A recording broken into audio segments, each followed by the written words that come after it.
इस सदी के प्राथमिक चरण में सिगमंड फ्रायड ने पश्चिम के लिए और आधुनिक मनुष्य के लिए एक बड़ी महत्वपूर्ण खोज की। खोज नई नहीं है, पूर्व के मनीषी उस सदा से परिचित रहे हैं। पुनर्खोज है, लेकिन आधुनिक मनुष्य के लिए नई की तरह ही है। फ्रायड ने मनुष्य का विश्लेषण किया और पाया कि काम वासना मनुष्य के प्राणों में सबसे गहरी परत है। जैसे मनुष्य का जीवन काम वासना के आसपास ही घूमता और भटकता है। स्वाभाविक है कि ऐसा हो, क्योंकि मनुष्य का जन्म होता है काम वासना से। मनुष्य के शरीर का प्रत्येक कण काम कण है। जिन पहले परमाणुओं से, जीव कोष्ठों से मनुष्य निर्मित होता है, वे ही काम वासना के कण हैं। फिर उन्हीं कणों का विस्तार मनुष्य के पूरे शरीर को निर्मित करता है। इसलिए काम वासना तो रोए रोए में समाई हुई है। एक एक कोष्ठ शरीर का काम वासना से ही भरा हुआ है। स्वाभाविक है कि काम वासना की प्रगाढ़ पकड़ आदमी के जीवन में हो।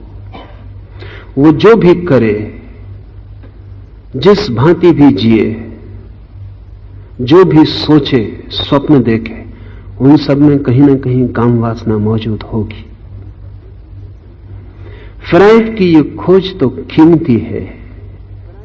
कीमती इस लिहाज से कि सत्य है, लेकिन खतरनाक भी, क्योंकि अधूरी है।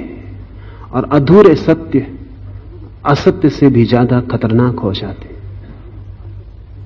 ये मनुष्य की प्राथमिक भूमिका है काम वासना, लेकिन ये उसका अंत नहीं है। ये बीज है, ये फूल नहीं है। यहां से मनुष्य शुरू होता है, लेकिन यहां समाप्त नहीं होता। और जो प्राथमिक जीवन की परत पर ही नष्ट हो जाते हैं, वे जीवन के शिखर को और जीवन के गौरव को जानने से वंचित रह जाते हैं।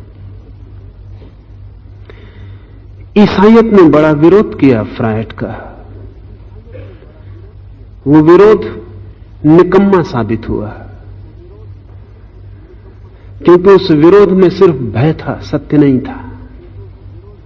ईसाइयत डरी कि अगर लोग समझ लें कि काम वासना ही जीवन का मूल आधार है, उत्स है, स्रोत है, तो फिर लोगों को परमात्मा तक ले जाना मुश्किल हो जाएगा। लेकिन पूरब राजी इस बात से है कि काम वासना उत्स है, स्रोत है, गंगोत्री है जहां से धारा बहती, लेकिन वो अंतिम सागर नहीं है जहां गंगा गिरती है। और हमें कभी कोई अड़चन नहीं रही कि हम स्वीकार करें कि निम्न से परम का जन्म हो सकता है, क्योंकि हमारी दृष्टि में निम्न और श्रेष्ठ में बुनियादी रूप से कोई अंतर नहीं है। निम्न हम उसे ही कहते हैं जहां श्रेष्ठ बीज में छिपा हुआ है, और श्रेष्ठ हम उसे ही कहते हैं जहां निम्न रूपांतरित हुआ, प्रकट हुआ, अभिव्यक्त हुआ, परिशुद्ध हुआ। निम्न और श्रेष्ठ विरोधी नहीं है, एक ही ऊर्जा के दो आयाम हैं। जैसा मैंने कल कहा, मिट्टी और कमल। हम काम वासना को मिट्टी मानते हैं, और इस काम वासना में अगर समाधि का फूल खिल जाए तो उसे हम कमल मानते हैं। मिट्टी और कमल में विरोध नहीं है, गहरी मैत्री है।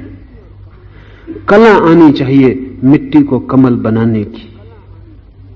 तो पूरब ने दो तरह की कलाएं विकसित की मनुष्य को काम वासना के पार ले जाने वाली। उनमें एक कला है तंत्र की और एक कला है योग की।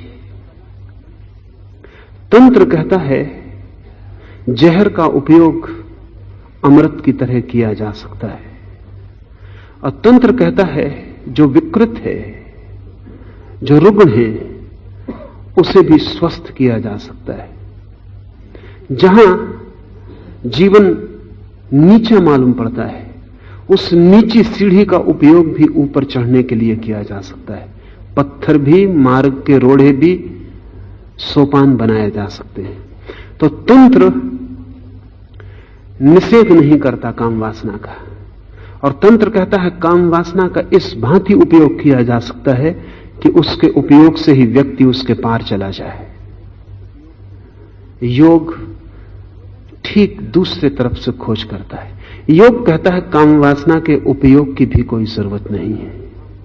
काम वासना का बिना उपयोग किए ही काम वासना के प्रति साक्षी भाव साधा जा सकता है, और जिस मात्रा में साक्षी भाव सधता है उसी मात्रा में काम वासना से आत्मा के संबंध टूटते चले जाते हैं।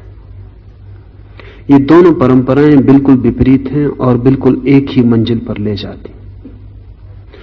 और जो ज्ञानी इस बात को नहीं समझ पाता वो कुछ भी नहीं समझ पाया है। विपरीत मार्गों से भी एक मंजिल पर पहुंचा जा सकता है। तंत्र और योग में कोई संघर्ष नहीं है, साधन का संघर्ष है, अंतिम लक्ष्य का कोई संघर्ष नहीं। महावीर महायोगी हैं,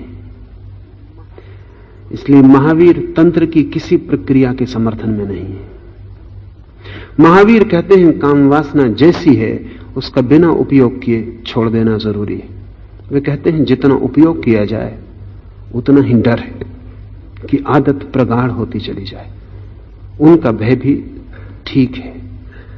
100 में से 99 आदमियों के लिए यही ठीक मालूम पड़ेगा कि खतरे से दूर रहें, क्योंकि खतरे की आदत भी बन सकती है, और हम चाहें भी तो भी एक यांत्रिक आदत के जाल में फंस जाते हैं।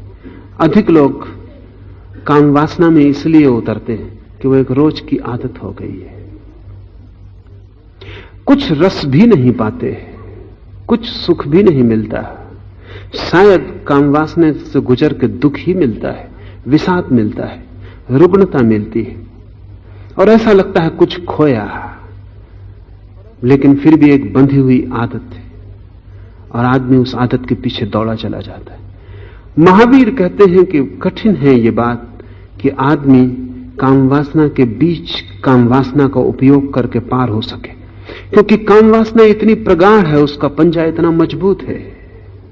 तो उचित यही है कि उसका उपयोग ही ना किया जाए और उससे साक्षी भाव साधा जाए। लेकिन जैसा तंत्र का खतरा है कि आदत बन जाए, वैसे ही योग का खतरा है कि दमन बन जाए। खतरे तो हर मार्ग पर हैं। जो चलेगा उसके लिए खतरा है, जो नहीं चलता उसके लिए कोई खतरा नहीं है। जो चलेगा वो भटक सकता है, इसलिए भटकने से मत डरना, क्योंकि जो भटकने से बहुत डरता है वो चलता ही नहीं। भटकने वाले भी कभी ना कभी पहुंच जाएंगे, लेकिन जो चलते ही नहीं वो कभी भी नहीं पहुंच सकते। इसलिए भूल करने से कभी भयभीत मत होना, भूल सुधारी जा सकती है। लेकिन भूल से कोई इतना भयभीत हो जाए कि कुछ करे ही नहीं कि कहीं भूल ना हो जाए, तो फिर सुधार का कोई उपाय नहीं। जीवन में एक ही असफलता है, और वो है प्रयास ही न करना। गलत प्रयास भी कभी ना कभी सफल हो जाता है, लेकिन प्रयास ही कोई ना करे तब तो सफलता का कोई उपाय नहीं है। हिम्मत से भूल करना, हिम्मत से भटकने की तैयारी रखना, क्योंकि जो भटक सकता है वो पहुंच भी सकता है। भटकने में भी पैर ही चलते हैं, श्रम होता है, संकल्प होता है। एक बात निश्चित है कि अगर कोई चलता ही जाए तो कितना ही लंबा भटकाव है पार हो जाएगा, क्योंकि जो चलने को तैयार है वो आज नहीं कल समझने लगेगा कि मैं भटक रहा हूं। जहां जहां भटक रहा हूं वहां वहां से पैर मुड़ने लगेंगे।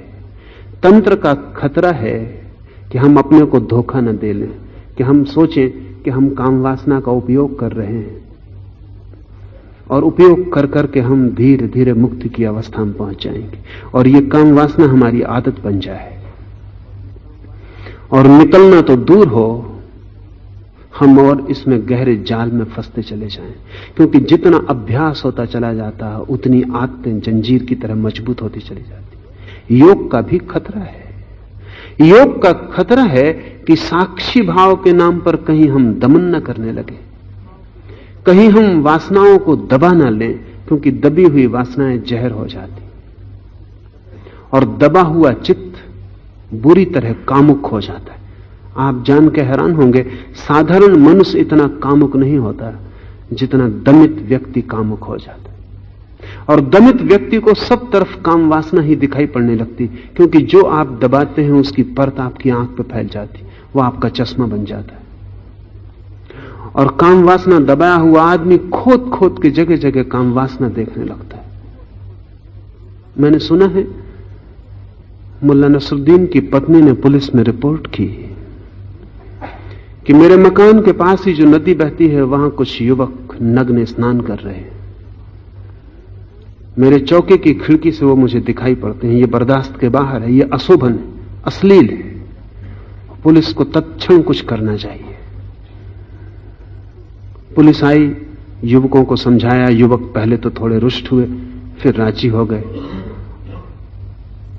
और आधा मील दूर नदी में नीचे चले गए। लेकिन घंटे भर बाद फिर श्रीमती नसरुद्दीन का फोन पुलिस स्टेशन आया कि पुलिस कुछ करे। वो लड़के अभी भी नदी में नहा रहे और नग्न है। लेकिन पुलिस के अधिकारी ने कहा कि देवी, अब वो आधा मील दूर चले गए हैं, अब तुम्हारी खिड़की से उन्हें देखने का कोई भी उपाय नहीं। श्रीमती नसरुद्दीन ने कहा, उपाय है, with my binoculars I can, मैं अपनी दूरबीन से देख सकती हूं। कठिनाई नग्न लड़कों के स्नान में नहीं थी, कठिनाई कहीं श्रीमती नसरुद्दीन के मन में ही है। दमित व्यक्ति ऐसी कठिनाई से भर जाता है, वो दूरबीन ले लेता है और सब तरफ वो एक ही चीज की तलाश करता रहता है। होगा ही, क्योंकि जो दबाया है वो बदला लेगा। जीवन बदला लेगा। जिस वासना को आपने जोर से दबा लिया है वो प्रतीक्षा कर रही कि कब आप पर कब्जा कर ले, कब आपको जकड़ ले। लेकिन हमें दिखाई नहीं पड़ता।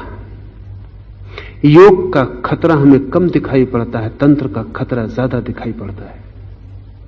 इस कारण तंत्र सार्वभौम नहीं बन पाया और योग का काफी प्रभाव हुआ, क्योंकि दमन ज्यादा सूक्ष्म है और व्यक्ति को अपने भीतर करना होता है और उसकी खबर किसी को भी नहीं मिलती। मैं साधुओं से मिलता हूं और जब भी साधु मुझे एकांत में मिलते हैं तो उनकी परेशानी काम वासना होती है और वो मुझे कहते हैं कोई रास्ता बताएं। वर्षों हो गए उपवास करते हैं, सामायिक करते हैं, शास्त्र पढ़ते हैं, अध्ययन मनन स्वाध्याय सब करते हैं, अपने को सब भांति रोका है, निगृहित किया है, लेकिन वासना जाती नहीं बल्कि बढ़ती चली जाती। अगर साधुओं के स्वप्न जांचे जाएं तो वे सदा ही काम वासना के होंगे, क्योंकि जो दिन में दबाया है वो रात चेतना को पकड़ लेता है। इसलिए साधु रात सोने तक से डरने लगते, भयभीत हो जाते। जीवन इतनी आसान बात नहीं है, जीवन जटिल है और उसके साथ अत्यंत कलात्मक व्यवहार करने की जरूरत है। दमन कोई कला नहीं है, बिल्कुल ग्रामीण, असंस्कृत, अज्ञान से भरी हुई प्रक्रिया है। किसी चीज को आप दबाते हैं, जब आप दबाते हैं तो आप क्या कर रहे हैं, उसे और भीतर धका रहे हैं। वो जितने भीतर चली जाएगी आप पर उसकी शक्ति उतनी ही ज्यादा हो जाएगी।